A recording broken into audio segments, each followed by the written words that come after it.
ಆತ್ಮೀಯ H16 news ಅರ್ಥಾತ್ ಸಿದ್ದರಾಮಯ್ಯ ಸ್ವಾಗತ. ನಾನು ನಿಮ್ಮವ MI ಅಥವಾ ಮಲ್ಲಪ್ಪ ಜೋತವರ. ಆತ್ಮೀಯರೇ, ಯಡಿಯೂರಪ್ಪನವರಿಗೆ ಇದೊಂದು ಪರೀಕ್ಷಾ ಕಾಲ.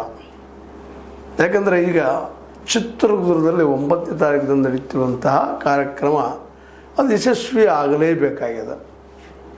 ಅದರ ಪರಿಣಾಮ ಎಷ್ಟರ ಮಟ್ಟಿಗೆ ಆದೀತು ಅನ್ನೋ ಸಹ ಚರ್ಚೆ ಶುರುವಾಗಿಬಿಟ್ಟಿದ್ದಾವೆ. ಈಗಾಗಲೇ ಈ ಒಂದು ಬೃಹತ್ ಸಭೆಗೆ ಒಂದು ಮಿನಿಮಮ್ 10 ಲಕ್ಷ ಜನ ಕೊಡ್ಬೋದು ಅಂತೇಳಿ ಅಂದಾಜಿಸ್ತಾ ಇದ್ದಾರೆ. ನಾಡಿನಿಂದ ನಾಡಿನ ತುಂಬ 10,000 ಬಸ್ಗಳು ಬರುವಿದ್ದಾವೆ ಅಂತ ಹೇಳ್ತಾ ಇದ್ದಾರೆ, 50,000 ಕಾರುಗಳು ಬರ್ತಾವೆ ಅಂತ ಹೇಳ್ತಾ ಇದ್ದಾರೆ, ಮತ್ತು ಖಾಸಗಿ ಇನ್ನಿತರ ಬೇರೆ ಬೇರೆ ಬರಲಿದ್ದಾವೆ, 10 ಲಕ್ಷ ಜನ ಕೊಡ್ತಾ ಇದ್ದಾರೆ. ಹೀಗೆಲ್ಲನೂ ಒಂದೆರಡು ಪುಸ್ತಕಗಳನ್ನ ಅವರು ಕುರಿತಾಗಿ ಅಂದರೆ ಯಡಿಯೂರಪ್ಪರ ಸಾಧನೆ ಕುರಿತಾಗಿ ಒಂದೆರಡು ಪುಸ್ತಕಗಳನ್ನ ಬರೆದಿದ್ದಾರೆ. ಈ ಒಂದು 50 ವರ್ಷಗಳಲ್ಲಿ ಏನು ಸಾಧನೆ ಮಾಡಿದರು, ಕೆಂದಾವರೆ ಕಮಲ ಹರಡಿದ ಕಥೆ ಅಂತೇಳಿ, ಅದೇ ಕಾಲ ಕೌಟಿಲ್ಯ ಅಂತೇಳಿ ಏನೋ ಮಾಡಿದ್ದಾರೆ. ಅದು ಆರ್ ರಘುನಂದವರು ಕೌಟಿಲ್ಯದ ಕರೀತಾರೆ, ಅವ್ರು ಬರೋದ ಅವ್ರ ಬಗ್ಗೆ ಭಾಳಷ್ಟು ವಿವರಗಳನ್ನು ಅದರಲ್ಲಿ ತಿಳಿಸಿದ್ದಾರೆ, ಹೇಳಿದ್ದಾರೆ.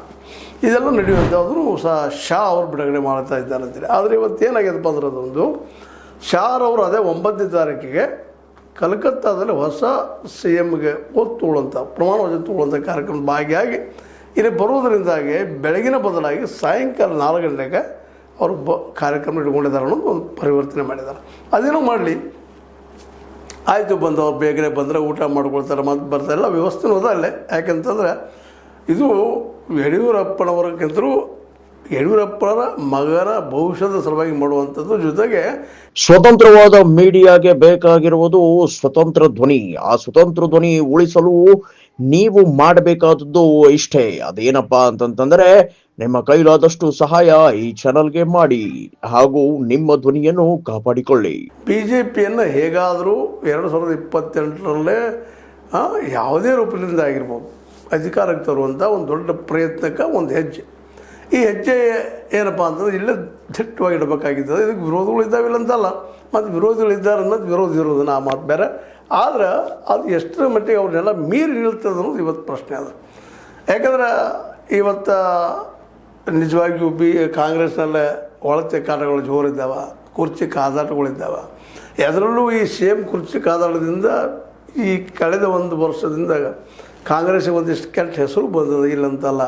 ಏನಪ್ಪ ಇವರು ಸಣ್ಣ ಸಣ್ಣ ವಿಷಯಕ್ಕೆ ಜಗಳದಿದ್ದಾರೆ ಅನ್ನುವಂಥ ಮಾತನ್ನು ಇದನ್ನೆಲ್ಲ ಸದುಪಯೋಗ ಮಾಡ್ಕೊಳ್ಳೋಂಥ ಚಾಣಾಕ್ಷತನ ಯಡಿಯೂರಪ್ಪನವ್ರಲ್ಲಿದೆ. ಯಡಿಯೂರಪ್ಪನವ್ರು ನೋಡ್ರಿ ಎಷ್ಟು ಬುದ್ಧಿವಂತರಪ್ಪ ಅಂತಂದ್ರೆ ಯತ್ನಾಳನ್ನೇ ಯಾವ ರೀತಿಯಾಗಿ ಬದಿಗೆ ಸರಿಸಿದ್ರು ಅನ್ನುವಂಥದ್ದು. ಹೆಚ್ಚು ಮಾತಾಡಲಿಲ್ಲ, ಮಾತಾಡಿದ ಉತ್ತರ ಕೊಡಲಿಕ್ಕೆ ಹೋಗಲಿಲ್ಲ. ಭ್ರಷ್ಟಾಚಾರಿಯಿಂದ ಕರೆದ್ರು, ಮತ್ತೇನೋ ಕರೆದ್ರು, ಇವತ್ತು ಕರಿತಾ ಇರ್ತಾರೆ. ಅದ್ರ ಬಗ್ಗೆ ನೋ. ಅದೇ ಕಾಲಕ್ಕೆ ಆ್ಯಕ್ಚುಲಿ ಯತ್ನಾಳರು ಪ್ರಚಾರಕ್ಕೆ ಬರೆದು ಹೋಗಿದ್ರು ಬಾಗಲಕೋಟೆಗೆ. ಮತ್ತು ಅದೇ ಕಾಲಕ್ಕೆ ದಕ್ಷಿಣ ದಾವಣಗೆರೆಯಲ್ಲಿ ಏನಾದರೂ ಸರಿಯಾಗಿ ಮತ ಚಲಾವಣೆ ಆಗಿ ಅದೇನು ಮುಸ್ಲಿಮ್ರು ನಿಜವಾಗಿ ಒಂದಗಡೆ ಆಗಿದ್ರೆ ಒಂದೇಳೆ BJP ಗೆದ್ದಿದ್ರೆ ಮಾತ್ರ ಬೇರೆ ಇತ್ತು ಇನ್ನು. ಆದ್ರೆ ಇಲ್ಲಿ ಯತ್ನಾಳರವ್ರು ಬಂದು ಏನಾಗಿಬಿಟ್ಟಿದಪ್ಪ ಅಂದ್ರೆ ಬಾಗಲಕೋಟೆಯಲ್ಲೂ ಹೆಚ್ಚಿಗೆ ಮತಗಳು ಬರಲಿಲ್ಲ. ಅದರ ಕಾರಣಕ್ಕಾಗಿ ಮುಸ್ಲಿಮರಲ್ಲಿ ಒಗ್ಗಟ್ಟಿನಿಂದ ಮತ ಹಾಕಿ ಮತ್ತಷ್ಟು ಅಲ್ಲಿ ಸುಡೋದು ಕಾರಣ ಅಂತ ತಿಳ್ಕೊಳ್ಳೋಕೆ ಒಂದು ಹಾದಿ ಆಗಿ ಹೋಗ್ಬಿಡ್ತು. ಇದು ಜಾಣತನ ಯಡಿಯೂರಪ್ಪನವರು. ಯಾಕಂದ್ರೆ ಮೊದಲನೇದಾಗೆ ಯಡಿಯೂರಪ್ಪನವರು ಯತ್ನಾಳರಿಗೆ ಆಗ್ತಾಯಿಲ್ಲ, ಟಗ್ ಆಫ್ ವಾರ್ ಇತ್ತು, ಬೆನ್ನ ಮತ್ತು ಜೋರಿತ್ತು. ಅದಕ್ಕಾಗಿ ಅವ್ರು ಹೊರಗೂ ಹೋದ್ರು, ಹೊರಗೆ ಕಳಿಸೋದು ವ್ಯವಸ್ಥೆ ಮಾಡಿದ್ರು. ಅವ್ರು ಮಾತಾಡಿ ಪತ್ರ ಬರೆದು ಏನೋ ಮಾಡಿ ನೋಟಿಸ್ ಉತ್ತರ ಕೊಡೋದು ಹೋಗಿ ಕೊನೆಗೆ ಪಾರ್ಟಿಯಿಂದ ಹೊರಗೆ ಬಂದುಬಿಟ್ಟು ಇವ್ರು ಯಾರು ಮಾತು ಕೇಳಲ್ಲಪ್ಪ, ಇವರು ಅಡಮುಟ್ಟಿದ್ದಾರೆ ಅನ್ನುವಂಥ ಭಾವನೆ ಬಿಂಬಿಸುವಲ್ಲಿ ಯಶಸ್ವಿ ಆಗ ಹೊರಗೆ ಹೋದ್ಮೇಲೆ ನಿಂತಿಲ್ಲ ಅವರು. ಆ ಮಾತು ಬೇರೆ ಒಂದು ಹಿಂದುತ್ವದ ಪ್ರಭಾವ ಐತಿ, ಮತ್ತೇನು ಐತಿ, ಅವ್ರು ಮಂದಿ ಭಾಳ ಕೊಡ್ತಾರೆ ಅಂತೇಳಿ ಹವ್ಯಾಕ್ ಕ್ರಿಯೇಟ್ ಮಾಡಿದರು. ಯಡಿಯೂರಪ್ಪನ ವಿರೋಧಿ ಗುಂಪಿನವರು ಅಂತ ಅಲ್ಲಿರ್ಬೇಕಾದ್ರೆ ಆ ಪಕ್ಷದಲ್ಲಿದ್ದಂಥ ಭಿನ್ನಮತಿಯರು ಇಲ್ಲ, ಅವ್ರು ಹೊರಗೆ ಹಾಕಬಾರ್ದಾಗಿತ್ತು, ಹಿಂದೂ ಹೋಟೆಲ್ಗಳು ಭಾಳ ಇದ್ದು ಅವರಿಂದ ಹೀಗೆ ಮಾಡಿ ಪಂಪ್ ಪಡೆದ್ರು. ಅದು ಇರಬಹುದು, ನಿಜವಾಗಿಯೂ ಇರ್ಬೋದು. ಆ ಮಾತು ಬೇರೆ. ಅದನ್ನು ಆ್ಯಕ್ಚುಲಿ ಅದು ಪ್ರಯೋಗ ಕರೆಸಬಾರ್ದಾಗಿತ್ತು. ಇದಕ್ಕೆ ಬಾಗಲಕೋಟೆಗೆ ಕರೆಸಿದ್ರು. ಅದರಲ್ಲೂ ಸ್ವತಃ ಅಲ್ಲಿದ್ದಂತಹ ಚರಂದಿ ಮಠರು ಅವರಿಗೂ ಮತ್ತು ಯಡಿಯೂರಪ್ಪನಿಗೂ ಅಷ್ಟು ಕಷ್ಟ. ಇಂಥ ಪ್ರಸಂಗದಲ್ಲಿ ಅವ್ರು ಬಂದು ಪ್ರಚಾರ ಮಾಡಿ ಅದ್ರ ಇಫೆಕ್ಟು ಸಹಿತ ದಕ್ಷಿಣ ದಾವಣಗೆರೆಗೆ ಆಯಿತು, ಬಾಗಲಕೋಟೆಯಲ್ಲೂ ಆಯಿತು. ಹಿಂದೆಂದಿಗಿಂತ ಹೆಚ್ಚಿನ ಮತಗಳ ಅಂತರಿಂದ ಅಲ್ಲಿ ಚರಂದಿ ಮಠದ ಸೋತ್ರ, ಇಲ್ಲಿ ಗೆಲ್ಲುವ ಅವಕಾಶ ಇದ್ದಂತಲ್ಲೇ ಸೋತು ಹೋಗಿಬಿಟ್ರು. ಇವೆರಡೂ ಒಂದು ರೀತಿ ಅವ್ರಿಗೆ ಪ್ಲಸ್ ಆಗಿಬಿಡ್ತು. ಯಾಕಂದರೆ ಎರಡು ಕಡೆ ಒಂದು ಸಿದ್ದೇಶ್ವರ ಅವರು ವಿರೋಧಿ, ಯಡಿಯೂರಪ್ಪನ ವಿರೋಧಿ. ஆனால் ಇನ್ನೊಂದು ಕಡೆ ಯತ್ನಾಳಂತ ಹೇಳೋ ಪ್ರಶ್ನೆ ಇಲ್ಲ, ಎದ್ದ ತಕ್ಷಣ ಅವರು ಅದು ಜಪ ಮಾಡುವಂಥ ವ್ಯಕ್ತಿ. ಹೀಗಾಗಿ ಈ 2 ಕಾರಣಕ್ಕಾಗಿ ಯಡಿಯೂರಪ್ಪನವರು ಇವತ್ತು ಅವ್ರ ಮಗ ಅಧ್ಯಕ್ಷಗಿರಿಯಿಂದ ಇಳಿಬೇಕಾದ ಸಂದರ್ಭದಲ್ಲೇ ಅವ್ನು ಉಳಿಸಿಕೊಂಡು ದೊಡ್ಡ ಪ್ರಮಾಣದಲ್ಲಿ ಫಂಕ್ಷನ್ ಮಾಡ್ತಾಯಿದ್ದಾರೆ. ಈ ಫಂಕ್ಷನಿಂದ ವಿಜಯೇಂದ್ರ ರಾಜಕೀಯಕ್ಕೆ ಒಂದು ಏನಪ್ಪ ಅಂತಂದ್ರೆ ಒಂದು ಏನಂತೇಳಿ ಟಿಪ್ಪಣಿ ಬರೆಯುವಂಥದ್ದು ಒಂದು ಹೆಜ್ಜೆ ಆಗುವಂಥದ್ದು ಇಲ್ಲಿ ಮಾಡಿದ್ದಾರೆ ಯಡಿಯೂರಪ್ಪನವರು. ಇನ್ನು ಲಿಂಗಾಯತ ಲಾಬಿಯನ್ನು ಆದಷ್ಟು ತಮ್ಮ ವಿಶ್ವಾಸ ತೆಗೆದುಕೊಂಡ ಜೊತೆಗೆ ಅವರಲ್ಲೂ ಸಹಿತ ಉಳಿದ ಒಂದು ಸ್ವಲ್ಪ ಈ ಕಾಂಗ್ರೆಸ್ನಲ್ಲಿದ್ದಂಥ ಲಿಬರಲ್ ಇದ್ದಂಥ ನಾಯಕರ ರೂಪದಲ್ಲಿದ್ದಂಥ ನಮ್ಮ ಯಡಿಯೂರಪ್ಪನವರು ಉಳಿದ ಜಾತಿಗಳು ಸಹಿತ ವಿಶ್ವಾಸ ತೆಗೆದುಕೊಳ್ಳುವಂಥ ಪ್ರಯತ್ನ ಮಾಡ್ತಾರೆ ಅನ್ನೋದು ಎರಡು ಮಾತಿಲ್ಲ. ಯಾಕಂದ್ರೆ ಅವ್ರ ಸ್ವಭಾವ ಏನದಪ್ಪ ಅಂತಂದ್ರೆ ನೇರವಾಗಿ ಯತ್ನಾಳಂಗಾಗಲಿ ಇನ್ನೊಬ್ಬರು ಅನ್ನುವಾಗೆ ಉಗ್ರವಾಗಿ ಟೀಕೆ ಮಾಡೋದು, ಅದರಲ್ಲೂ ಮುಖ್ಯವಾಗಿ ನಮ್ಮ ಈ ಮುಸ್ಲಿಂ ಅಲ್ಪಸಂಖ್ಯಾತರ ಮತಾನ ಬೇಡ ಅನ್ನುವಷ್ಟು ಮಟ್ಟಿಗೆ ಮಾತಾಡೋದು ಮಾಡ್ತಾನೂ ಇಲ್ಲ. ಹೌದು, ಮುಸ್ಲಿಂ ವಿರೋಧಿ ಭಾವನೆಗಳನ್ನು ಮಾತಾಡಲಾರದೆ ಕೆಲಸ ಮಾಡೋಂಥ ವ್ಯಕ್ತಿ. ಇವೆಲ್ಲವೂ ಇವತ್ತು ಕೌಂಟಾಗಿ ಇವತ್ತು ಅವರಿದ್ದಂಥವ್ರಿಗೆ ಮುಂಬರುವ ಚುನಾವಣೆಗೆ ತಯಾರಿ ಮಾಡ್ಕೊಳ್ಳಿಕ್ಕಿದ್ದಾರೆ. ಎಲ್ಲರೂ ವಿಶ್ವಾಸ ತೊಗೊಳ್ಬೇಕಾಗ್ತದೆ. ಒಬ್ಬರಿಂದ ಗೆಲ್ಲಕ್ಕೆ ಸಾಧ್ಯ ಇಲ್ಲ ಅನ್ನೋದು ಈಗಾಗಲೇ ಮನವರಿಕೆ ಆಗಿದೆ. ಮತ್ತು ಕಾಂತರಾಜ್ ಆಯೋಗ ಈಗಾಗಲೇ ಸ್ಪಷ್ಟಪಡಿಸೋದು ಯಾರ್ಯಾರ ಜನಸಂಖ್ಯೆ ಎಷ್ಟು ಅದ ಅಂತೇಳಿ. ನಾವು ಒಪ್ಪಲಿ ಬಿಡಲಿ ಒಂದು ಹೆಚ್ಚು ಅಷ್ಟೇ ಅದ, ಭಾಳ ಏನಿಲ್ಲ. ಭಾಳ 1 ಲಕ್ಷ ಹೆಚ್ಚಿರ್ಬೋದು, 1 ಲಕ್ಷ ಕಡಿಮೆ ಇರ್ಬೋದು, ಕೋಟಿ ಗಂಟೆಯಿಂದ ಡಿಫ್ರೆನ್ಸ್ ಆಗಕ್ಕೆ ಸಾಧ್ಯ ಇಲ್ಲ. ಆ ಎಲ್ಲ ನೆಲೆಗಟ್ಟಿನಲ್ಲೇ ಇವತ್ತು ಯಡಿಯೂರಪ್ಪನವ್ರ ಬುದ್ಧಿವಂತಿಕೆಯಿಂದ ಎಲ್ಲರನ್ನೂ ತೆಗೆದುಕೊಂಡು ಹೋಗುವಂಥ ಕೆಲಸ ಮಾಡಬೇಕಾಗೈತಿ. ಜೊತೆಗೆ ದೇವೇಗೌಡರನ್ನ ಮೈಸೂರಿಗೆ ಸೀಮಿತ ಮಾಡಿಬಿಡ್ಬೇಕಾಗ್ಯದ. ಯಾಕಂದ್ರೆ ಮೈಸೂರಿಗೆ ಸೀಮಿತ ಮಾಡದೆ ಹೋದ್ರೆ ರಾಜ್ಯ ಮಟ್ಟದಲ್ಲಿ ಏನಾದರೂ 40-50 ಸೀಟ್ಗಳು ಆಯ್ಕೆ ಮಾಡ್ಕೊಂಬಂದ್ರೆ JDSನಿಂದ ನಿಶ್ಚಿತವಾಗಿ BJPಯ ಏನು ಕನಸು ಇವರು ನಮ್ಮ ಯಡಿಯೂರಪ್ಪನವರು ಅವರಿದ್ದಂಥವ್ರು ತಮ್ಮ ಮಗನ CM ಮಾಡೋದು ಭಾಳ ಕಷ್ಟದ ಕೆಲಸ ಅನ್ನೋದು ಈಗಾಗಲೇ ಮನವರಿಕೆ ಆಗಿರುವಂಥ ವಿಷಯ. ಹೀಗಾಗಿ ಅದಕ್ಕೆ ನಮ್ಗೆ ಯಾರು ಸಹಾಯ ಬೇಡಪ್ಪ, ಮಿತ್ರತ್ವ ಅಷ್ಟೇ ಇರಲಿ ಅನ್ನುವಂಥ ಲೆಕ್ಕದಲ್ಲಿ ಅದಾರ. ಅದ್ರ ಭವಿಷ್ಯ ಯಾರಿಗೆ ಗೊತ್ತು, ನಾಳೆ ಏನಾಗ್ಬೋದು ಅಂತೇಳಿ.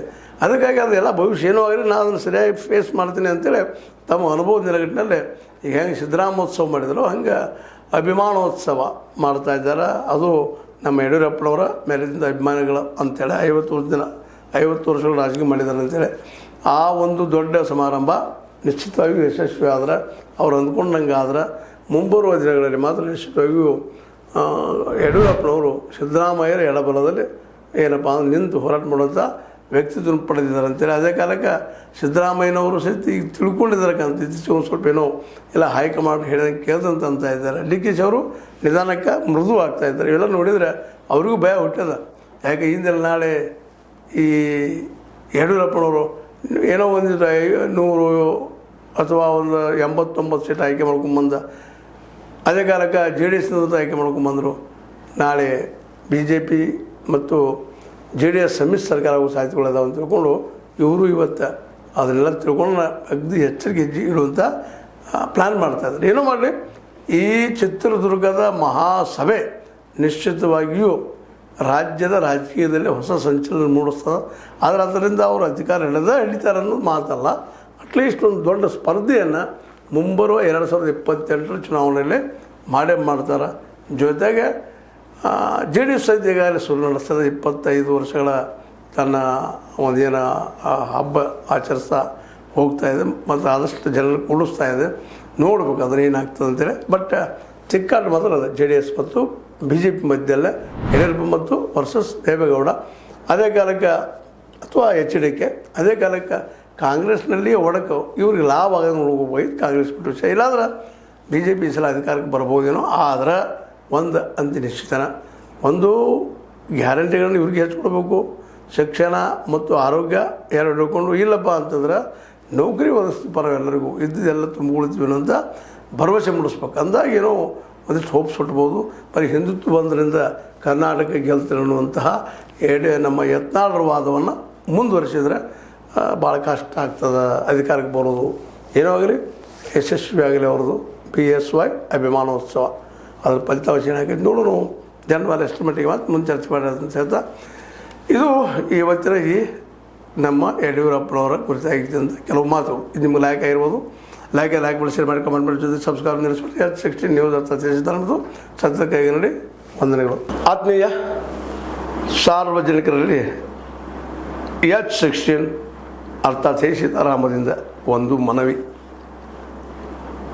ಈ ಸಂಸ್ಥೆ ಭ್ರಷ್ಟಾಚಾರ, ಅನ್ಯಾಯ, ಅತ್ಯಾಚಾರಗಳಿಂದ ನೊಂದವರ ವೇದಿಕೆ.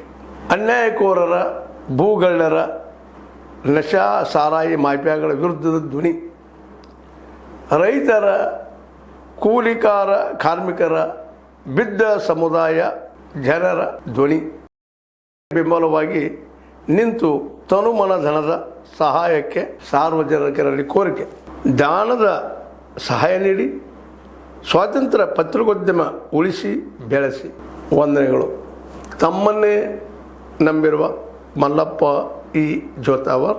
ಈ ಕೆಳಗಿನ QR ಸ್ಕ್ಯಾನ್ ಮಾಡಿ ಅಥವಾ ಈ ನಂಬರ್ ಅಂದರೆ 7411402405ಗೆ ಇಲ್ಲ 9686864852ಗೆ ನೀವು ಫೋನ್ಪೇ ಮಾಡಿ, ಪೇಟಿಎಮ್ ಮಾಡಿ ಅಥವಾ ಇನ್ನಾವುದೇ ಮಾಧ್ಯಮದಿಂದ ಗೂಗಲ್ ಮೂಲಕ ಸಹಾಯ ಮಾಡಿ ಈ ಪ್ರಾಮಾಣಿಕ ಪತ್ರಿಕೋದ್ಯಮವನ್ನು ಉಳಿಸಿ ಅಂತ ಮತ್ತೊಮ್ಮೆ ಮನವಿ. ವಂದನೆಗಳು.